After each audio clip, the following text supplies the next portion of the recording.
SSC 26 এই video skip মারলে তুমি ফিজিক্সে এ প্লাস পাবা না। প্রথমত তোমার কারিকুলাম চেঞ্জ হয়েছে, বুঝছো? তোমার কারিকুলাম কিন্তু পুরোপুরি চেঞ্জ হয়েছে। 40 এটা হলো কি তোমার সিকিউ, 25 এমসিকিউ, 10 তোমার শর্ট কোশ্চেনে। এ হলো কি তোমার 75 মার্ক।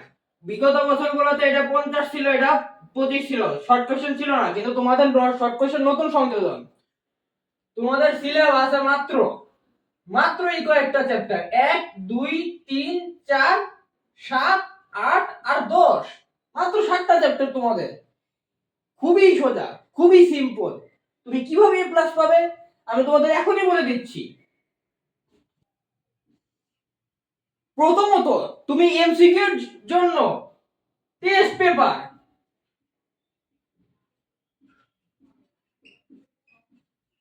পুরোটা করে ফেলবে, তাহলে তুমি অ্যাটলিস্ট 20 প্লাস এমসিকিউ তো পাবেই পাবে। তোমাকে আমি চ্যালেঞ্জ দিয়ে বলে দিচ্ছি। সিকিউ এর ক্ষেত্রে তোমাদের কয়েকটা অধ্যায় সাজেস্ট করছি আমি। 2 3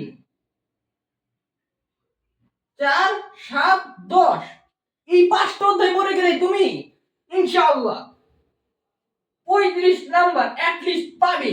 মানে এই 5টা অধ্যায় তুমি যদি ভালো করে পড়ে যাও তুমি 35 নাম্বার পাবে, এবং সব সূত্র মনে রাখবে। সূত্রগুলো তোমার ইন্টার লাইফেও কাজে লাগবে, এবং এই সূত্রগুলো দিয়ে তোমাদের এমসিকিউ আসবে। তো সূত্র তোমাদের সবগুলোই মুখস্থ করতে হবে, এবং আসা যাক এসকিউ নিয়ে। অনুধাবন, এসকিউ আসলে অনুধাবন বা নরমাল ম্যাথের মতোই আসবে, সমস্যা নাই। তোমার গাইড বইয়ের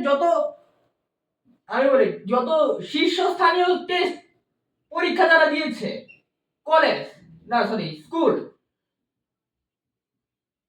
তোমার একটা গাইডে টেস্ট পেপারের অপশন আছে, যে স্কুলের অপশনে আছে। সেই ক্ষেত্রে তোমরা গিয়ে সেইখানে গিয়ে তোমরা এসকিউ গুলো সলভ করবে। এইভাবে তুমি এই 75-এ আমি বলে দিলাম, এখানে 20 35 এসকিউ এর মিনিমাম 8 63 তুমি এনশিওর করতে পারবে। আমি তোমাকে বলে দিচ্ছি চ্যানেল দিয়ে, তুমি যদি এগুলো ফলো করো তাহলে তুমি এ প্লাস পাবে ইনশাআল্লাহ। ভিডিওটি কেমন লাগছে বলো, এবং রমজানে তোমার যদি এসএসসি 26 একটা রুটিন লাগে তাহলে এই ভিডিওটা দেখে নাও।